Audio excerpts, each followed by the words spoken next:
Buenas tardes a todas y todos mientras se van sumando los distintos asistentes aquí al club. Les voy dando la bienvenida. Arrancamos el ciclo de lecturas 2026 con un ciclo que titulamos Narrar el Antropoceno. Si lo han visto el detalle en redes y si no, les cuento aquí en dos líneas de qué van estas sesiones del club. El antropoceno, ¿no? Se suele designar a esta era geológica en la cual la actividad del hombre tiene importancia radical en la terraformación, ¿no? Con algunas cosas que ya conocemos, como el calentamiento global, la pérdida de la biodiversidad, la aparición de distintas tecnologías, entre ellas la inteligencia artificial, ¿no? Entonces, vamos a usar durante este club este concepto del antropoceno para reflexionar un poco sobre la responsabilidad de nuestra especie en el estado de las cosas, ¿no? En el estado no solamente climático, sino también cultural, político, bueno, en muchos ámbitos, ¿no? Y la idea, como siempre saben ustedes, es que la ficción nos ayuda a pensar, a reflexionar en este caso sobre el presente y quizás también a imaginar futuros más sostenibles, ¿no? Así que en este marco, inaugurando esta sesión, tenemos una invitada de súper honor, la escritora uruguaya radicada en Colombia, si no me equivoco, aunque no sé dónde te encontramos ahora, Fernanda Trías. Así que bienvenida, Fernanda, y muchísimas gracias por aceptar esta invitación. Muchas gracias, Valeria. Al contrario, estoy encantada. Gracias a todos en el Instituto Cervantes de Milán por la invitación. Yo ahora estoy en España y estoy inaugurando un periodo de mi vida. Vamos a ver qué pasa, pero estoy inaugurando un periodo en el que voy a estar viviendo la mitad del año en Bogotá y la mitad del año en Madrid. Ah, muy bien. Entonces, sí, ese es el plan. Igual siempre pueden pasar cosas, pero entonces estoy recién llegada a España y empezando esta aventura, esta nueva aventura que quién sabe qué, qué me puede traer, porque sí siento que cada uno de esos cambios geográficos siempre ha venido acompañado de alguna transformación en la escritura o de algún efecto interesante en la parte creativa y me gusta, o sea, me gusta someterme a esos experimentos. Muy bien, estupendo. Pues brevísimamente voy a presentar a Fernanda, ¿no? Que es narradora, traductora y docente de creación literaria. Tiene muchísimos libros. Sé que pensé que venías a Madrid a presentar tu último libro de cuentos, Miembro Fantasma. La novela que nos convoca hoy era su último libro. Fernanda es la única autora en lengua castellana que ha recibido dos veces el premio Sor Juana. Lo hizo por su anterior novela, Mugre Rosa, una distopía que yo he recomendado mucho aquí entre alguna gente que está por aquí, que son también alumnos del taller de escritura del Instituto Cervantes, ¿no? Y también ha conseguido este premio por la novela que nos convoca hoy. Bueno, entre los múltiples, Fernanda tiene muchísimos premios, no vamos a enumerarlos aquí. También decir que su obra está traducida a más de 15 idiomas, así que bueno, con nosotros Fernanda y como siempre, por si hay gente nueva aquí, la idea es que las preguntas las formulen a través del chat. Yo ahora le voy a hacer una pregunta a Fernanda y luego iré leyendo todo lo que ustedes vayan escribiendo para ella. Fernanda, la pregunta para disparadora, ¿no? Es que nos cuentes un poco cómo surgió esta novela, El Monte de las Furias, eh, todo lo que quieras acerca de la escritura o de la génesis, que surgió primero, la montaña, la celadora, bueno, ¿cómo fue el nacimiento de esta novela? Bueno, a ver qué les cuento. Primero una pequeña precisión para decir que hay otra escritora que ganó el premio Sor Juana dos veces, que es la escritora mexicana Cristina Rivera Garza. Ah, es verdad, no Lo lo sé. ganó, sí, como más o menos en 2001 y después en 2009. Sí, Ella lo ganó dos veces. mira, Bueno, no sabía. eh, no, para darle el reconocimiento también. Bueno, ¿qué les cuento de esta novela? Esta novela es un resultado directo, pienso yo, de los años que llevo viviendo en Colombia. Ya llevo 10 años viviendo en Colombia. Eh, Como siempre que en los distintos países que he vivido, se termina colando algo de esa experiencia e incluso de la tradición literaria de ese lugar en mi escritura. Pero no es un proceso rápido, es un proceso que puede llevar mucho tiempo. Siento que necesito digerir muy bien, adaptarme, sin no sentirme una recién llegada, para lograr que algo de eso se transmute a mi escritura. En este caso, yo comencé a escribir esta novela, bueno, empecé a tomar apuntes de esta novela en 2019, todavía estaba cerrando Mugre Rosa, que es mi anterior novela, cuando comencé a oír algunos fragmentos de la voz de la mujer, ¿no? De la mujer de la montaña. Y empecé a notar eso en una libreta y a darme cuenta que este tono era algo que se venía, ¿no? Algo próximo. Em, pero no lo cuestioné mucho porque seguía trabajando en la novela anterior. Finalmente, bueno, ustedes ya saben, entrego la novela a finales de 2019 y como ustedes saben, poco tiempo después irrumpió la pandemia del COVID y, y bueno, en Bogotá tuvimos una cuarentena obligatoria y entonces de un día para el otro pasamos a estar encerrados. En ese encierro yo comienzo a escribir esta novela, lo cual es llamativo porque es mi única novela que ocurre en espacios abiertos. Este, y la escribí en el mayor encierro que he conocido. Pero la particularidad, y esto es que yo en ese momento vivía en un pequeño apartamento que quedaba en el límite de la ciudad de Bogotá, en el límite oriental, es decir, hacia donde están las montañas que se llaman los Cerros Orientales, si alguien conoce, recordará.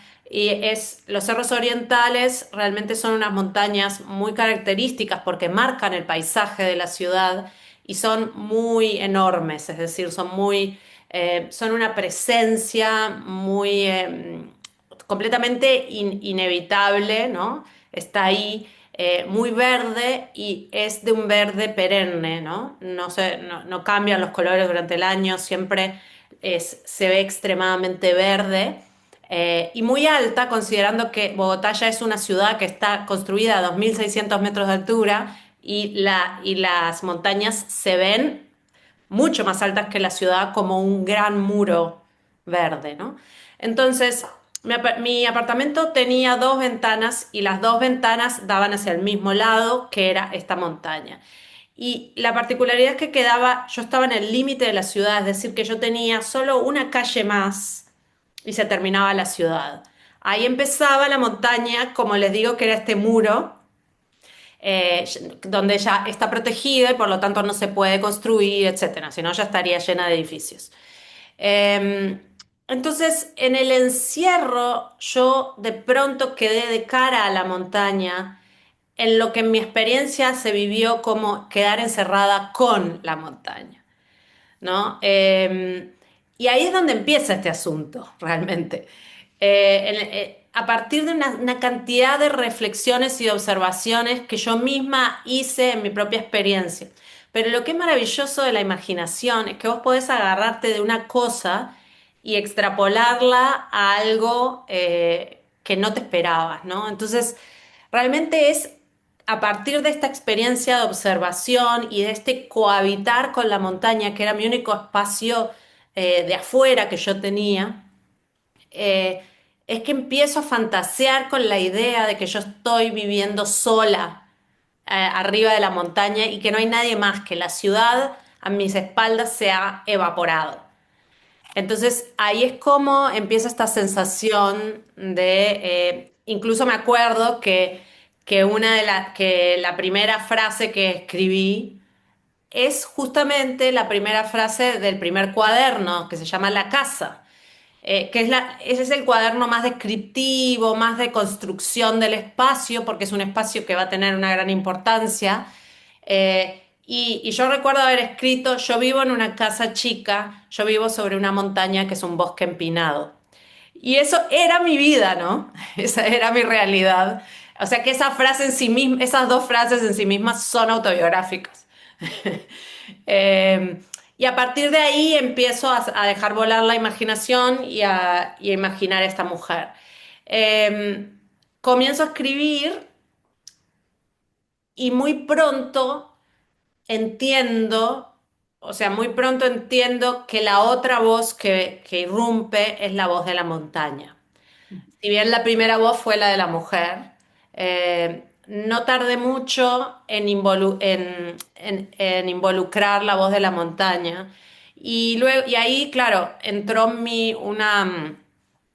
una cosa, o sea, yo vengo hace mucho tiempo pensando y leyendo sobre cómo los escritores contemporáneos, bueno, contemporáneos y no contemporáneos, representamos y han representado nuestra relación con la naturaleza y con el paisaje. Y una de las cosas que, por supuesto, queda clara es que estamos en un momento de transición, de cambio de paradigma, donde el paradigma anterior de separación humanos-naturaleza se está viendo cuestionado, pero sin duda coexisten ambos, ¿no? La mayoría de las personas todavía se sienten separadas de la naturaleza como un nosotros ellos. Eh, pero me interesa mucho cómo ciertas nuevas narrativas están empezando a representar una relación diferente con eso que llamamos naturaleza. Y en ese laboratorio experimental narrativo me encastro, porque a mí sí me interesa y me parece importante que en esta época del antropoceno no sigamos narrando el paisaje de la misma manera que en el siglo XIX. Claro, estupendo. ¿Sí? Entonces, ahí es donde empieza mi interés ya es de larga data, ya es con mugre rosa, ¿no? Pero en este caso yo lo que sentía es, otra vez, si yo construyo una mujer que vive en la montaña, que describe la montaña, que describe su relación con la montaña, otra vez estoy haciendo lo mismo de que es el ser, es un representante de la especie humana que narra la naturaleza, pero la naturaleza no se narra a sí misma. Por lo tanto, hay una jerarquización, ¿no? Y hay una verticalidad, que es justamente la que yo quería romper. Entonces, ahí es cuando tomo la decisión estética y política de que la montaña tenga su propio punto de vista y que ambas estén, tratar de tender hacia una horizontalidad entre estas dos miradas, ¿no? Bueno, y ahí empiezo a trabajar y a ir intercalando los cuadernos de la mujer con los capítulos más breves de la montaña. Bien, estupendo. Hablaste de la soledad, ¿no? Y de una soledad muy particular, que es la soledad femenina representada, bueno, experimentada por vos en la pandemia, pero también representada en la mujer de la montaña, ¿no? Y hablaste de esto en el marco de la pandemia, pero yo creo que muchas de tus protagonistas viven situaciones de soledad, ¿no? Pienso en los personajes de tus cuentos No soñarás flores, o pienso en la propia protagonista de Mugre Rosa, ¿no? Que vive esa situación también de, no solo de aislamiento, sino de marginalidad, ¿no? No sé si es un tema que lo tenés bastante central en tu obra porque te interesa o por qué podés contarnos de la soledad de tus personajes femeninos. Mira, eh, sí es algo que me han hecho notar y que si no me lo hacían notar de pronto no me daba cuenta porque ha sido siempre muy inconsciente. Sin embargo, ahora, cuando, digamos, impulsada por la pregunta, me puse a reflexionar un poco, también me doy cuenta que mis protagonistas desde La azotea, que fue mi primera novela, eh, suelen ser unas mujeres que son transgresoras. Si bien para bien y para mal, ¿no? No únicamente como heroínas, sino como antiheroínas y como y pueden ser un personaje muy oscuro, sin duda, y cruel y lo que sea, como en el caso de la azotea, pero no dejan de transgredir, ¿no? Y hay una transgresión del rol, ¿no? Eh, del rol que se supone que debe ocupar la mujer en el mundo, ¿no? Y me di cuenta que la soledad es una manera de transgresión, ¿no? Porque está mal vista en la mujer. En general, ¿sí? No es ese lugar aceptable que una mujer elija la soledad, ¿no?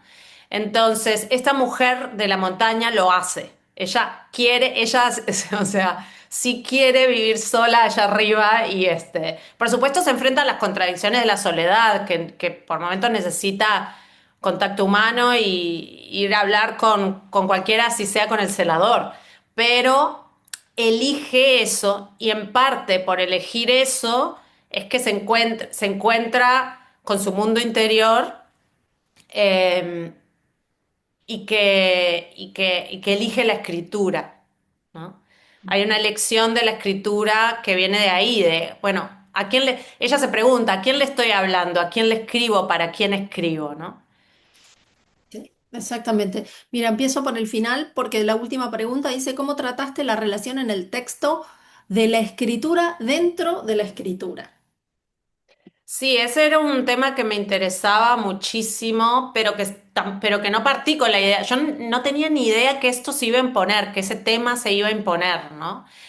Claro que pensar el tema de la escritura misma es algo que a mí me fascina y por eso también me interesa la escritura creativa, los talleres, leer libros sobre procesos creativos me encanta para ver el proceso creativo de cada escritor, ¿no? Eh, y, y claro, en este caso el tema fue entrando porque la mujer escribe en sus cuadernos y poco a poco va teniendo más conciencia de eso que está haciendo y de las limitaciones y las dificultades de expresar por escrito determinadas cosas. Entonces, en la medida en que ella eh, intenta decir un tipo de experiencia inédita que está teniendo con la montaña, para el cual no hay nombre, no existe una palabra que se pueda decir, bueno, ¿qué tipo de vínculo tiene ella con la montaña? ¿Qué es esto que está pasando entre estas dos corporalidades tan disímiles? Entonces, en la medida en que ella se siente ante lo inefable, es que se da con el límite del lenguaje y se vuelve más orgánico reflexionar sobre el papel mismo de la escritura, sus limitaciones, sus posibilidades, ¿no? Entonces, bueno, así es que fue surgiendo poco a poco la necesidad de introducir ese tema también dentro de la novela. Claro. Aquí en la página 164 creo que esto que estás explicando está clarísimo, ¿no? Cuando la mujer dice, a veces pienso, deberíamos inventar palabras nuevas para describir los sentimientos de la planta, ¿no? Y hay todo un párrafo de cómo hablar del orgullo de la flor, ¿no? Cuando un colibrí la elige, o sea, hay un cuestionamiento en todo el libro que tiene que ver con saberes nuevos y por supuesto modos de relacionarnos nuevos y también lenguajes, ¿no? Porque si no le ponemos nombre a las cosas, es muy complejo poder contarlas, evidentemente, ¿no? También me interesó, ahora sigo con las preguntas aquí del público, que aparecen otros lenguajes, ¿no? Por ejemplo, otros lenguajes barra otros saberes, ¿no? El conocimiento a altura de los pájaros o qué es lo que conoce el ojo a través de la fotografía y no es capaz de articular con el lenguaje. También no sé si eso es algo que fuiste descubriendo o era como un pensamiento precedente a la novela. Fue surgiendo durante la propia reflexión que yo hacía, ¿no? Al, por eso es tan maravilloso escribir para mí, o sea, porque no sé si hubiese llegado a esas reflexiones sentada en mi sofá, mirando la pared, ¿no? Es algo a lo que voy llegando en la medida en que voy indagando en lo que tiene para ofrecer el punto de vista de la montaña. Entonces empiezo a escribir el punto de vista de la montaña y trato de escarbar, trato de ir un poco más y más, y una cosa me va llevando a la otra y me permite yo misma descubrir nuevas cosas y otras posibilidades y darme cuenta de esas cosas, ¿no?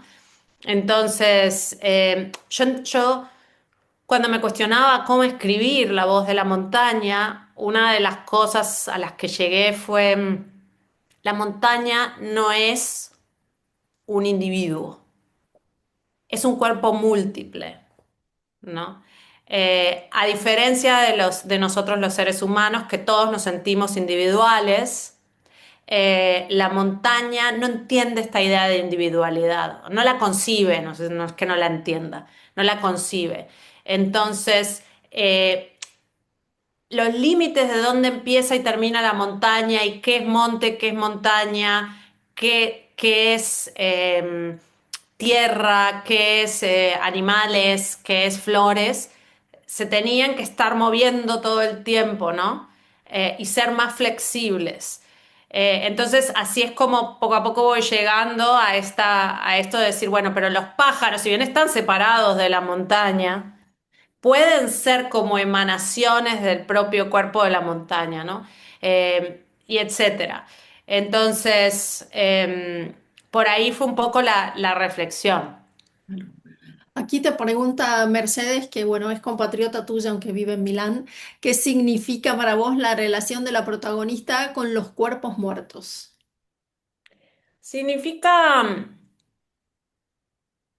eh, digamos, eso de alguna manera me permitió a mí explorar muchas cosas, entre ellas temas que tienen que ver con la memoria. Eh, pero también y de manera muy puntual el asunto de los cuidados, ¿no? Es una novela que, igual que Mugre Rosa, en el centro tiene el tema de los cuidados. De hecho, ese fue como pasé de Mugre Rosa acá, ¿no? Fue como decir, bueno, pero yo puedo cuidar de un niño que no es mi hijo, etcétera, ¿no? Eso es Mugre Rosa. Pero si extiendo aún más esa idea del cuidado, de cuidar desinteresadamente de lo otro y de los otros, puedo llegar a decir, a cuidar de los árboles, los mares, los no sé qué, todo aquello que ya no es, no es humano y no es animal, y aún más lejos puedo cuidar de lo que está muerto. ¿No? Entonces, en ese cuidar de los cuerpos, hay un gesto de ella que por un lado creo que sin proponérselo es de dignificación de la memoria de lo que esos cuerpos fueron y de lo que son testimonio, ¿no? De lo que fue una vida. Pero por el otro lado, que es el lado de la montaña, y ella es como una emisora de la montaña, se siente así, eh, lo que hay es algo del ciclo natural de la vida y la muerte, del reciclaje, de cómo lo muerto alimenta la vida y es todo parte del mismo ecosistema, ¿no? Bien. Hay una pregunta también aquí en el chat que hace referencia al título y el vínculo con la mitología, ¿no? Las furias, cómo participan mitológicamente de la novela, podríamos decir. Sí, es un diálogo, ¿no? Es una alusión. Porque me parece muy interesante la figura de las furias como estos seres vengativos que eran representados como entidades femeninas y que en particular vengaban los crímenes que se cometían contra la propia familia. Y eso me parece muy interesante por un lado, pero también yo pensaba, bueno, depende de qué entendamos como familia, ¿no?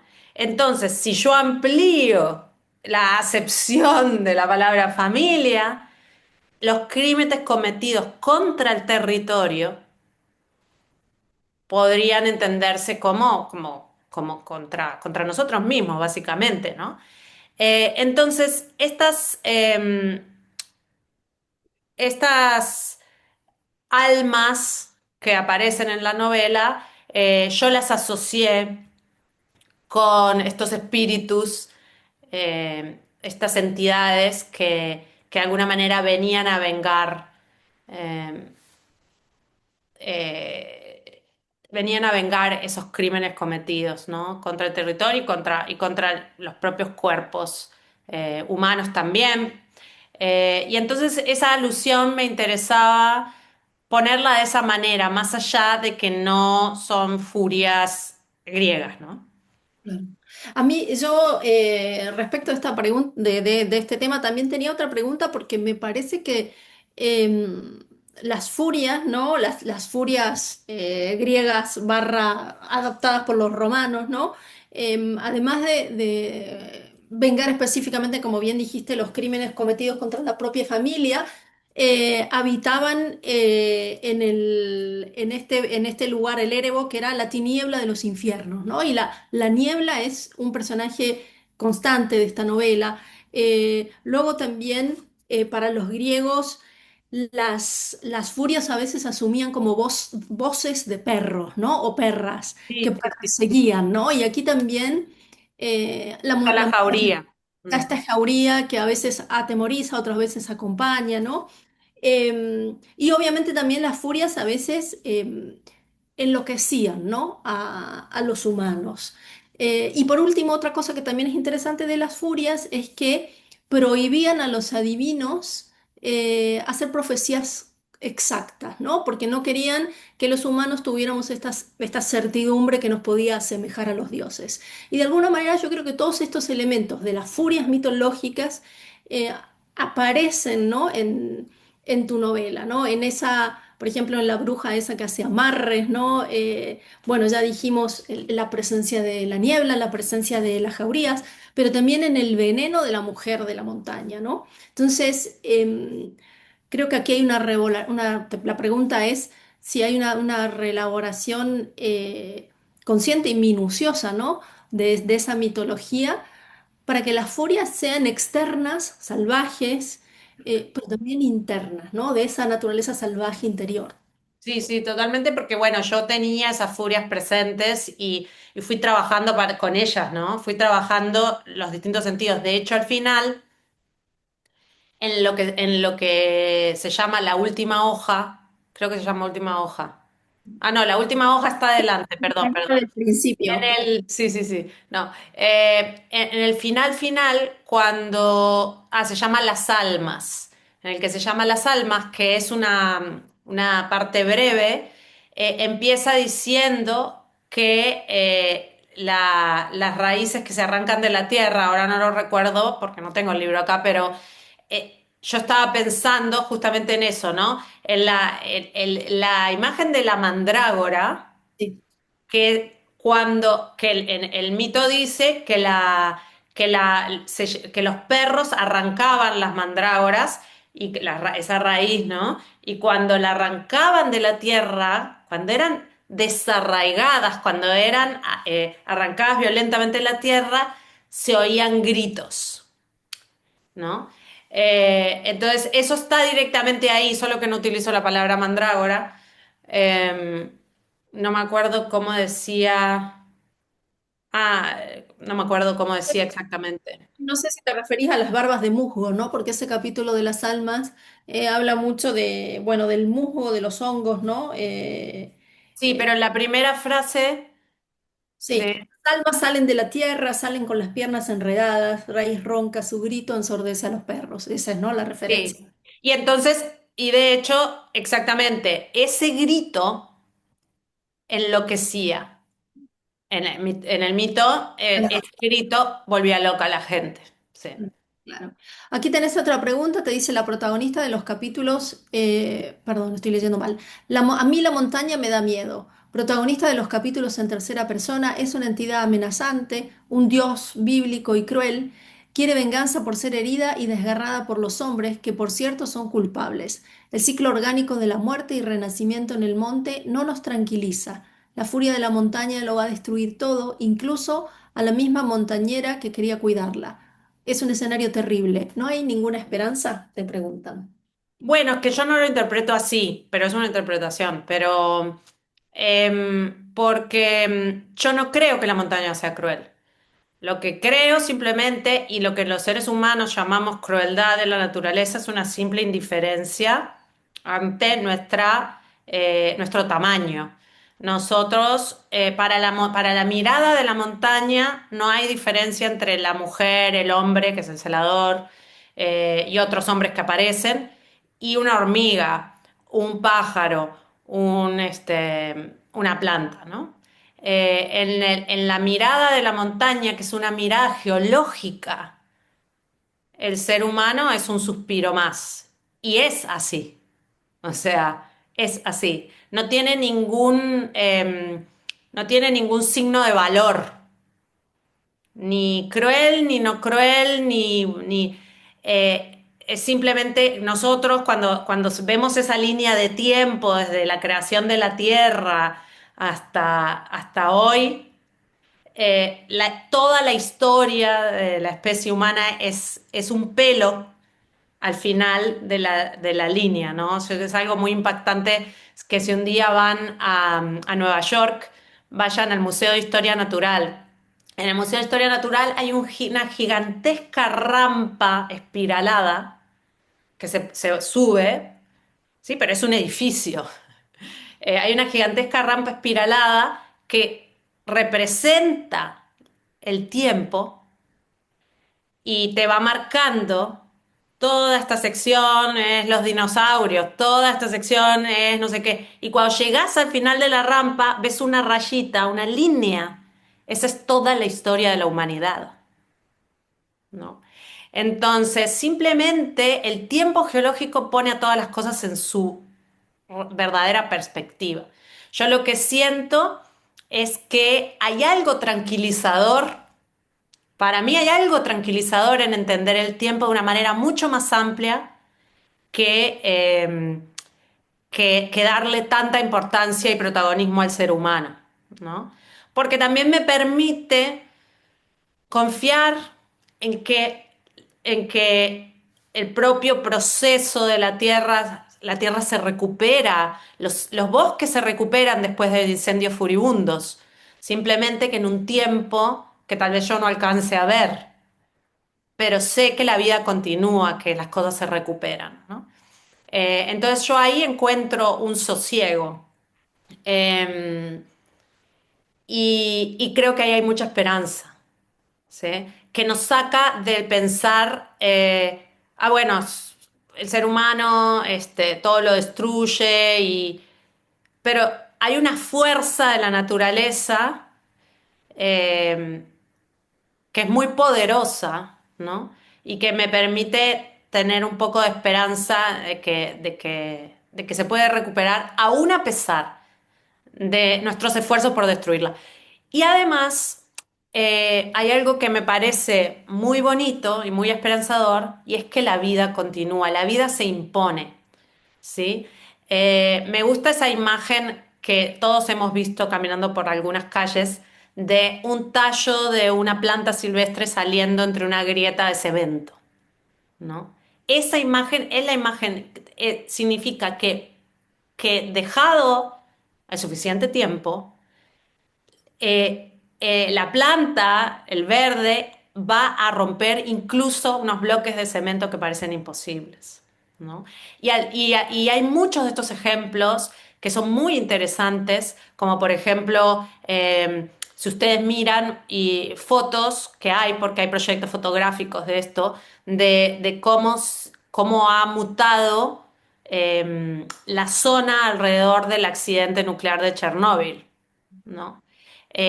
Cómo la vegetación se ha comido los edificios que quedaron abandonados ahí, pero también cómo hay animales que se han reproducido y cómo hay incluso algo muy fascinante y es que a partir de la radiación han surgido ciertos hongos que se han adaptado de modo tal que absorben la radiación y funcionan como esponjas que limpian la radiación, ¿no? Y son adaptaciones a partir de la catástrofe, ¿no?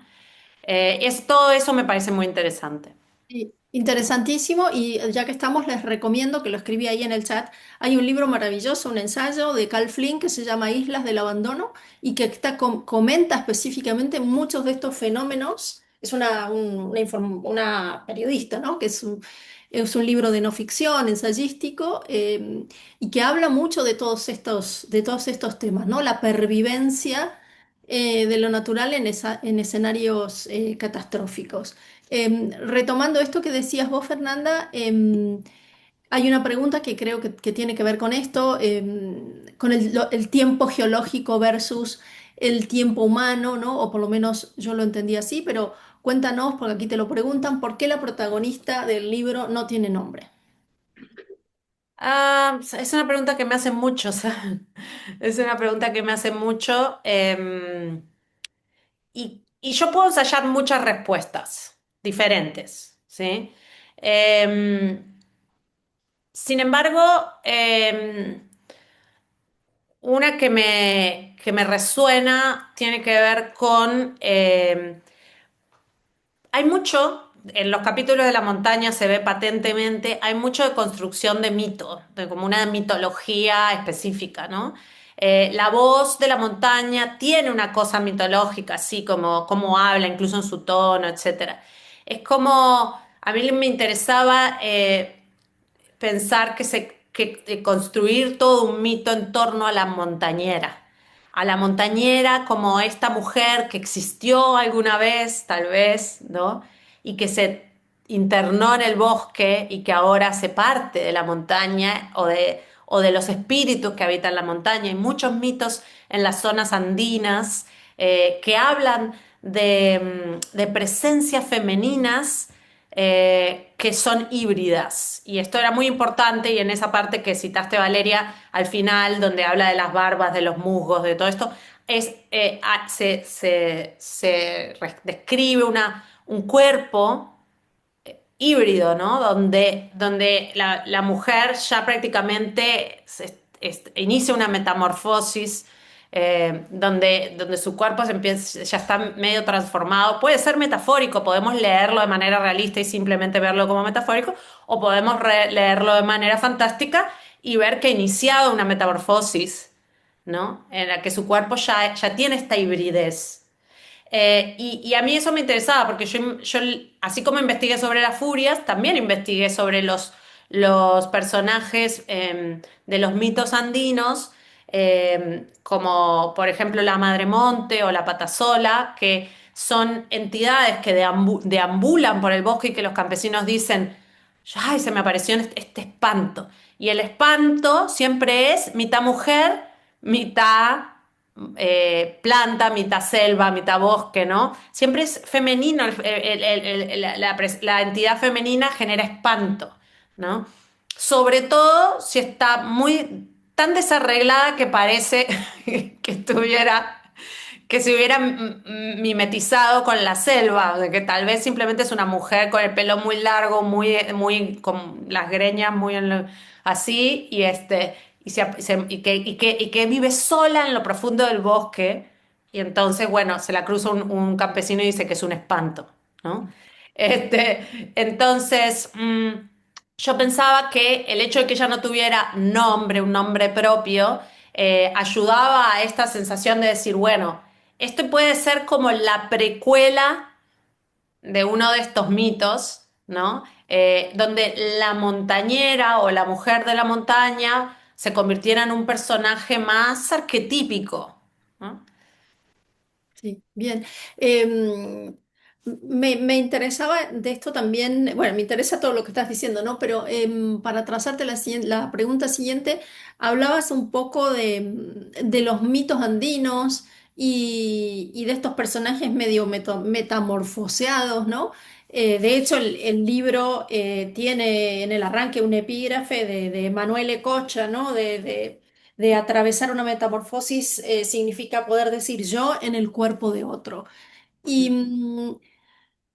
más allá de esto que nos mencionaste, yo también le veía parentesco de familia a esta novela, con tres novelas que tienen que ver con la tradición latinoamericana, porque claramente tienen metamorfosis, ¿no? Una es La Mortajada de María Luisa Bombal, otra es Recuerdos del Porvenir de la mexicana Elena Garro y por supuesto Pedro Páramo de Juan Rulfo, ¿no? Entonces, bueno, un poco la pregunta es cómo ves tu trabajo en relación con esta tradición, como cuánto te sirvieron estos libros u otros que no salieron todavía para escribir esta novela. Sí, los tres libros fueron muy importantes para mí, sobre todo La Mortajada y Pedro Páramo, pero El Agarro también. Me interesa, ¿no? Ese pueblo que narra, sin duda fue uno de los referentes también para pensar una roca que narra, ¿no? Como la mujer que se convierte como en roca, ¿no? Sí. Claro. Entonces, y La Mortajada también se me impresionó muchísimo, es un libro que me encanta. El Padre Páramo lo leí muy joven, pero me impactó inmediatamente y nunca lo he vuelto a releer, la verdad, pero siempre he sentido, bueno, por el tema del padre también con la azotea, Pedro Páramo que busca a su padre, ¿no? Eh, entonces yo me identifico también con con esa búsqueda. Eh, pero entonces sí, yo en todos estos libros me reconozco. Después creo que un libro que fue importante para mí, o una escritora que es importante para mí, es Elena Garro. Eh, me interesó particularmente para esta novela, su novela Juaz, que es una novela muy loca. Sara Gallardo, porque dijiste Elena Garro, pero Ah, es Sara Gallardo, perdón. Este, Sara Gallardo y Eise Juaz, que es una novela loquísima, pero que hay algo fascinante bueno, que primero que me interesaba este indio, que es un indio que tenés que preguntarte, y bueno, y cada lector también interpretará, porque estas interpretaciones para mí son todas posibles. Eh, es un indio que no se sabe si es un místico o es un loco, ¿no? Entonces, me interesaba como un personaje analfabeta, un personaje que no es ilustrado, como un posible santo, un posible iluminado, ¿no? Eh, y como pareciera que accede a un conocimiento que está más allá. Y esta protagonista, bueno, más o menos es eso. También podés pensar, ¿es una iluminada o es una loca delirante? ¿No? Y ambas interpretaciones conviven y dependerá de cada lector que piense. Este, entonces, por eso te digo que fue un referente, ¿no? Porque es una mujer sin educación formal, autodidacta, trabajadora rural, ¿no? Tiene varios puntos en común. y también, bueno, la densidad lírica del lenguaje, ¿no? De tu novela como la de Sara Gallardo. Sí, sí, es muy importante. Sí, es que es un referente, es un libro sí que releí, que realmente siempre tenía ahí, ¿no? Ujú. Aquí te dicen el concepto de furia como ninfa ecológica me parece muy interesante y actualiza mucho la mitología de la misma Artemisa, ¿no? Bueno, comentarios aquí que la gente también Sí, sí, exacto, eh, va dejando. Una pregunta sobre la estructura de la novela, Fernanda, porque digamos que, bueno, creo yo, me corregirás si no es así, es una novela que de alguna manera atenta con ese fenómeno tan contemporáneo del pasar página, ¿no? Creo que es una novela que pide tranquilidad, que pide lentitud, que tiene también una cierta dificultad y que encima el final para casi entender, podríamos decir, uno tiene que terminar el libro y volver al principio, ¿no? Donde paradójicamente esa primera sección se llama última hoja, ¿no? Entonces hay una cosa toda rota también. Bueno, ¿cómo concebiste esta estructura y, bueno, el ritmo de la novela, ¿no? sí, sin duda, y había un montón de varios guiños a ciertas prácticas editoriales que me enervan, ¿no? Como, pero que son síntomas de una época, nada más. O sea, siempre, en toda época, hay unos gustos de época y unas exigencias de época, ¿no?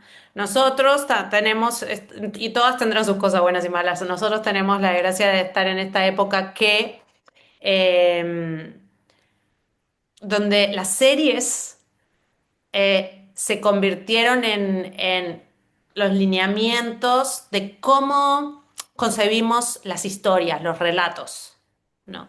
Entonces, nunca, nunca hemos estado en un... Siempre existieron, por ejemplo, las novelas por entrega, los folletines, que te dejaban con un cliffhanger que era un gancho que esperabas para la próxima, ¿no?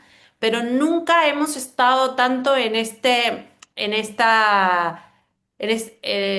manera de pensar las historias que tiene que ver con satisfacción constante, con una adrenalina constante, que es lo mismo que el escroleo, que es constantemente picos de adrenalina, no sé si de adrenalina o de dopamina, pero de algo que funciona como una droga para el cerebro, eh, que son estos golpes de intensidad y constante golpe de intensidad porque si no me está dando eso, paso, paso. Y después están, por ejemplo, todas estas cosas que dicen los influencers. Decía, tu video no puede durar más de 30 segundos. Bueno, ¿qué voy a explicar en 30 segundos? ¿No? Un video de más de 30 segundos está condenado a que nadie lo mire, ¿no? Etcétera. Y entonces todo eso se traslada a la literatura. eh, y entonces empieza a haber unas ciertas exigencias de las que yo quería amablemente burlarme. Este, eh, porque sí, digamos, la literatura, por lo menos la que a mí me interesa, no deja de ser algo anacrónico. Y por anacrónico me refiero a algo que va en contra de los tiempos, del tiempo actual, ¿no?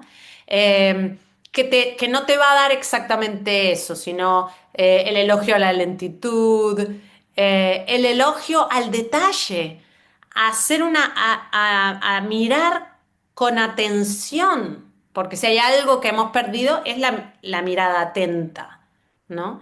Entonces, el mirar con atención, detenerse, analizar una flor, ¿no? Y todas esas cosas que bueno, y entre ellas incluye la estructura, que era la pregunta realmente, perdón que me divagué, pero, pero también es eso, es una estructura y a mí me gustan las novelas que tienen muy pensada su estructura. Lo primero que hago cuando abro una novela es mirar el índice para entender cómo lo estructuró, aunque no lo entienda todavía, porque no la he leído y la voy a ir entendiendo, siempre miro el índice para decir, bueno, a ver, eh, algo me va a decir ese índice sobre cómo está pensada, cómo están pensadas las piezas de la novela, ¿no? Eh, entonces, a mí sí me gusta cuando una novela un poco me desafía a que yo piense, ah, bueno, pero me deja esperando, pero después me lo va a dar, pero entonces luego tengo que volver a releer el principio, ¿no? Eh, y, y bueno, la intención era eso, ¿no? Como que los cuadernos intercalaran con la voz de la montaña, pero que cuando llegaras al final tampoco la estructura se volviera algo 100% predecible, que te hiciera un cambio al final, que es ese capítulo de las almas, ¿no? Que es el único raro, pero también está la primera hoja, se entiende que al final ella arranca la hoja del cuaderno y la coloca adelante, ¿no? Y ahí es donde cierran la mayoría de las piezas. Claro. Pero además en la estructura, creo que da paso a otra cosa, que es un elemento que me parece que vos trabajás bastante y es el silencio, ¿no? El hecho de que las voces se intercalen y se interrumpan, evidentemente, porque si hay un intercalamiento de voces, eh, hay un trabajo con lo no dicho, ¿no? Con las pérdidas, con las ausencias, que además de ser temáticas en la novela, son escriturales, ¿no? Y con la escritura caligramática, porque hay muchos dibujitos, vamos a decirlo así, ¿no? Hechos de palabras. Mm. Sí, totalmente. Para mí eso es fundamental. Muchos sentidos suspendidos. Y a veces he pensado, ¿no? Mis libros no son muy largos. Y me doy cuenta de que parte de eso tiene que ver con que hay mucho que queda cifrado. O sea, no son muy largos, pero son densos de sentidos. Hay un montón de sentidos en ese espacio más bien acotado. Y eso tiene que ver con que hay muchas cosas que dejo suspendidas, que están cifradas, y creo que en esta novela hago una declaración de poética, si querés, porque en un momento la mujer escribe que que los sentidos quedan atrapados en el blanco entre las frases. Entre una frase y la siguiente hay un blanco. Y en ese blanco hay sentidos que permanecen ocultos. Pero hay que saber leerlos, ¿no? Como ella dice, hay que saber leerlos. Entonces eso implica una participación activa de los lectores, ¿no? Implica realmente poner tu atención y también ir llenando esos blancos, que así como yo dejo cifrados unos ciertos sentidos en los blancos, el lector realmente descifra y hace el trabajo inverso, ¿no? Yo envuelvo como si fuera un pliegue y el lector desenrolla. Sí, sí. Aquí hay una pregunta más que dice, la simbiosis entre la mujer y la montaña es perfecta. ¿Crees que la diferencia de tiempos ayuda a estos procesos simbióticos, a este proceso simbiótico? Diferencias de De tiempos. temporalidades, me imagino, ¿no? Que sería la pregunta. eh, sí, no sé. Supongo que sí. Eh, en parte, tal vez por eso. Yo esta vez organicé los capítulos, los cuadernos, los organicé de manera temática, sin una cronología exacta que vos digas, pasó un mes, pasó un año, pasaron 5 años, cuánto tiempo pasó entre los hechos que se narran en el cuaderno uno con los hechos que se narran en el segundo cuaderno, con los hechos que se narran en el tercero, ¿sí? No, me, me tomé el trabajo de no fecharlo justamente para eso, ¿no? Para que quedara un poco una nebulosa de cuál es el marco temporal del que estamos hablando, eh, y pudiera entenderse como un tiempo, no, o sea, que podía ser bastante largo en el proceso de la vida de esta mujer, ¿no? Y entonces tal vez eso, no sé, es algo que me estoy preguntando ahora, ayude a esa sensación. Sí. Bueno, también la falta de fecha, ¿no? Ayuda a la creación de ese espacio mitológico, ¿no? Del que hablabas. Creo que también tiene que ver con eso. Y los nombres genéricos, que me parece que ayudan también, ¿no? Porque la montaña tampoco es, igual que la mujer, la montaña no se dice, es la montaña tal, ¿no? Eh, el pueblo pobre, la ciudad roja, ¿no? Todos son este tipo de nombres también ayudan a esa construcción de una cosa que vos no sabés la época exacta, ¿no? El lugar geográfico exacto. Los rurales, ¿no? Los rurales también son personajes bastante inquietantes dentro de la... Sí, son un poco García Márquezcos, creo, no sé. Me generó como esa sensación, ¿no? De estos, parecen no tener edad, ser eternos y además se comunican sin palabras, ¿no? En fin, no Mira, sé. pues bueno, no sé, viste, cada uno, también las lecturas, creo que el círculo de lecturas tiene que ver con la vida personal. Yo había pensado en los rurales como esos personajes que son dioses en realidad, que uno no lo sabe hasta el final del cuento, el cuento de los inmortales de Borges, ¿no? Que también están como en una montaña y no Mirá, hablan y abandonados, ¿no? pues, sí, y ahora que lo decía, pensé, pero tal vez es más como los rurales parecieran esas almas o espíritus o muertos o voces de Rulfo, de Pedro Páramo. Bien, claro, ¿no? Que irrumpen y se abandonan.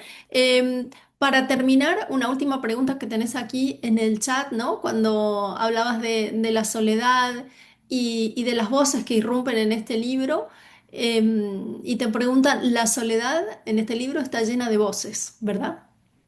Mm. Sí, pero como dice ella, hay que saber escucharlas. Hay que saber hay que saber escucharlas. Eh, y ya sí, una última pregunta mía para cerrar. Probablemente esta es tu novela que esté más llena de misterio, vamos a decir así, ¿no? Pero yo, todos los libros que he leído tuyos, siento que hay una especie de misterio, de cosa sustraída, de cosa cifrada, que no sé entiendo que en gran parte es voluntario, ¿no? De descifrarlo, de dejarlo así, pero no sé si también responde casi a una filosofía tuya vital, ¿no? Del misterio, y cito una frase de tu novela que me encantó: la vida es un regalo difícil. Mm. No sé si querés comentar algo en ese Sí, sí, o sentido. sea, hay algo que es cierto que tiene que ver con cómo entiendo la existencia que tiene que ver con eso, con que hay muchos misterios, pero que hay misterios que están en la superficie, ¿me explico? O sea, esta idea de pensar que hay un yo no sé si en algún lado lo escribí, pero no recuerdo si es en esta novela. No, creo que es en Mugre Rosa. La idea que tendemos a pensar que un misterio es algo que está allá escondido, oculto, ¿no? Muy lejos, cuando en realidad a veces lo más misterioso está en la superficie. Claro, sí. Bien, pues nada, Fernanda, muchísimas gracias. Te hemos bombardeado preguntas. Muchísimas gracias por tu generosidad, por explicarnos tanto de tu proceso creativo en torno a este libro. Y nada, y a todas y todos queda la invitación para el 4 de marzo, que vamos a estar con el escritor mexicano Alberto Chimal, hablando de las máquinas enfermas y, bueno, inteligencia artificial y tecnología para abarcar otro aspecto de este antropoceno. Gracias, Fernanda, y Muchas bueno, gracias a ustedes, muchas gracias a vos por la invitación, gracias por el cariño. te estaremos leyendo ya con Miembro Fantasma, es el nuevo libro de Fernanda. Sale ahora, ¿no? ¿O ya salió, Fernanda? Sale el 4 de marzo en España, pero salió en Argentina y Uruguay. Bien, entonces aquí hay gente que está saludando desde Argentina. Ah, sí. Argentina y Uruguay ya están librerías y el 4 de marzo en España y en Colombia y luego en otros países. Sí. Fenomenal. Pues nada, hasta Un otra. abrazo, muchas gracias. Chao, chao.